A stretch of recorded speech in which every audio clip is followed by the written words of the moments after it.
তোমার প্রেমের টানে, তোমার প্রেমের টানে নমজিলে সেটাই হয়তো বালা।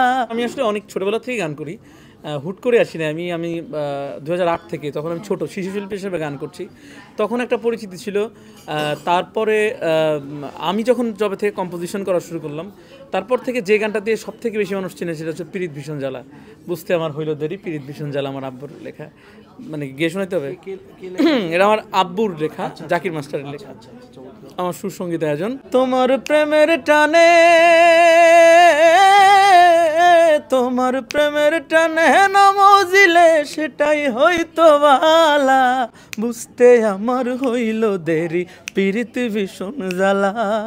বুঝতে আমার হইল দেরি, পিরিত ভীষণ জ্বালা। আমাদের পরিচয়টা যেহেতু উনি এত ভালো একজন সিঙ্গার এবং কম্পোজার, তো সেই জায়গা থেকে আমার খুব ইচ্ছে ছিল যেন আমি একটা গান ওনার সাথে করতে পারি। আমার ইচ্ছে ছিল, আমার পার্সোনালি। তো আমি কোনো একটা কাজের মাধ্যমে আমার গ্লোবাল প্লাস ইউটিউব চ্যানেলের সাথে একটা সখ্যতা গড়ে ওঠে।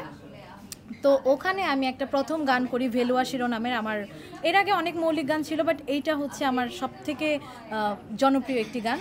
তো সেই গানটার কম্পোজিশন করেছিল আকাশ মাহমুদ ভাইয়া, এবং সেই জায়গা থেকে আমি আসলে গ্লোবাল প্লাসকে অনেক অনেক থ্যাঙ্কস জানাতে চাই। জাবের ভাই, তারপর জাহাঙ্গীর রানা ভাই, যার লেখা এবং সুর ছিল। তো হচ্ছে আমি ওই কাজের মাধ্যমে আমাদের প্রথম পরিচয় হয়, মানে সামনাসামনি দেখা হয়।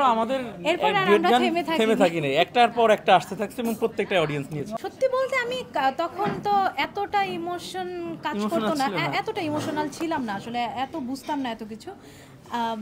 তো গান শুনতাম, খুবই পছন্দ করতাম। তখন নিজুম রাতের পরই গানটা খুব ভাইরাল হয়েছিল সেই সময়, অনেক আগের কথা। তো সেই সময় আমি হচ্ছে মোবাইল দিয়ে ভিডিও বানাইতাম। মজার ভিডিও বলি, ও আপনি যেটা প্রশ্ন করলেন যে ও কান্না করছে কিনা, ও আমার গানে কান্না করে নাই, বাট আমার গানে খুব রোমান্টিক ভাবে ভিডিও বানাইছিল ফোন দিয়ে, এবং আমি সেটা ভিডিওটা জানতাম না যে ওই ভিডিওটা কখনো, মানে আমরা কখনো একসাথে কাজ করব এটা তো ধারণাই ছিল না। ওই ভিডিওটা যে কোনোভাবে আমি দেখেছিলাম কাছে পৌঁছাবে এইটাও জানতাম। আমি দেখে আমি তখন ভাবতাম বোধহয় মেয়েটা আসলে অভিনয় করে, কিন্তু ও যে এত সুন্দর গান করে এটা জানতাম না। নিঝুম রাতের এটা আসলে ছেলেদের গান, তো আমি গাইতেছি, ও তুমি একটু অভিনয় করে দিও। নিঝুম রাতের পরি তুমি, নিঝুম রাতের পরি, আমি কি যে করি বন্ধু, আমি কি যে করি, তুমি রূপ দেখাইয়া মনের ভেতর মারলা প্রেমের ছুরি গো, মারলা প্রেমের ছুরি। নিঝুম রাতের পরি তুমি, নিঝুম রাতের পরি, আমি কি যে করি বন্ধু, আমি কি যে করি। আমাদের জাদুকরিলাটা, যেটা আসলে এর আগেও আমরা কয়েকটা গান করেছি। প্রথম গানটা আমরা ডুয়েট গান যেটা করলাম, ওইটা আঙ্কেলের লেখা এবং আশিক মাহমুদ ভাইয়ের ডিরেকশনে, ভাইয়ার কম্পোজিশনে। আমাদের প্রথম গানটা ছিল হচ্ছে এ কেমন পিড়িতে বান্ধিলা আমায়।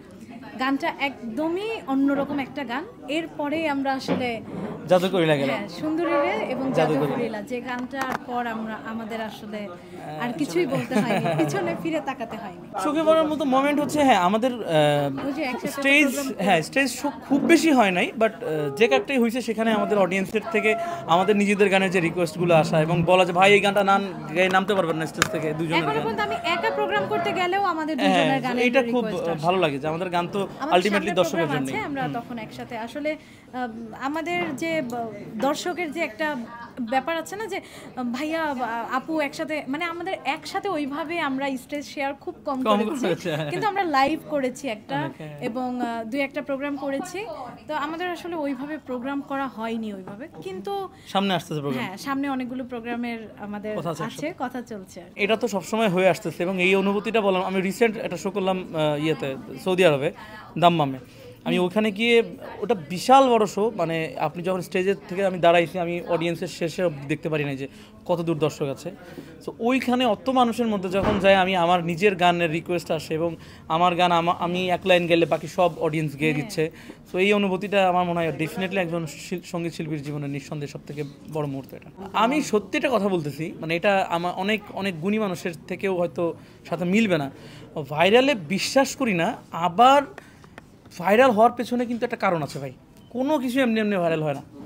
হ্যাঁ, ভাইরাল হয় শেয়ারিংয়ের মাধ্যমে। এবার অবশ্যই বেশিরভাগ সময় সেটা ভালো লাগার জন্য মানুষ শেয়ার করে। আপনি দেখেন অনেক গানের আমরা দেখছি যেগুলো অনেক বেশি ভাইরাল, আপনি খুঁজে দেখেন ভাইরাল হওয়ার পিছনে কোনো না কোনো কারণ আছে, একেবারে বিনা কারণে কখনো ভাইরাল হবে না। যারাই ভাইরাল হয়েছে, আমি সবাই তো বলে যে ভাইরালের মানে এমনি এমনি ভাইরাল হয় না ভাই। ভাইরাল হতে গেলে আপনার একটা গান ভালো লাগলে আমি শেয়ার করি, আরেকজন শেয়ার করি, এইভাবে শেয়ার করতে করতে ভাইরাল। এবং এই জন্যই বলতেছি যে একেবারে যে বলবেন যে ভাইরাল মানেই খারাপ, এইভাবেও বলা ঠিক না, কারণ কোনো কিছু ভাইরালের পেছনে কারণ থাকে। অবশ্যই আমরা ডেফিনেটলি ভাইরালের থেকেও জনপ্রিয়তাকেই বেশি পাত্তা দিব, কারণ ভাইরালটা ভালো লাগার কারণে ভাইরাল হয়, বা সেটা বেশি দিন টিকে না। আর জনপ্রিয়তা হচ্ছে সে কোনটা, সেটা হচ্ছে টিকে যায়। আমি প্রপার সঙ্গীত শিল্পী কিনা জানি না, আমি এখনও নিজেও শিখছি। সো আমার যে মানে ধারণা, আমার যেটা রিকোয়েস্ট থাকবে, অবশ্যই যারা একেবারেই পারে, কারণ আজকাল এমন একটা অবস্থা আছে ভাই, মানে মেশিন আছে, আমি নিজেও কম্পোজার, আমি জানি আপনারাদের গান গাওয়া দিতে পারবো, এর ব্যাপার আছে। সো আমরাও চাইবো যে আমাদের হাতে যেহেতু আছে, আমরা এইভাবে নষ্ট না করি। আমরা একটু যারা অনেক প্রতিভাবান আছে, যারা সত্যিকারের ট্যালেন্টেড আছে, তাদেরকে যদি আমরা সামনে আনার চেষ্টা করি, আমার মনে হয় আমাদের ইন্ডাস্ট্রির জন্যই ভালো হবে।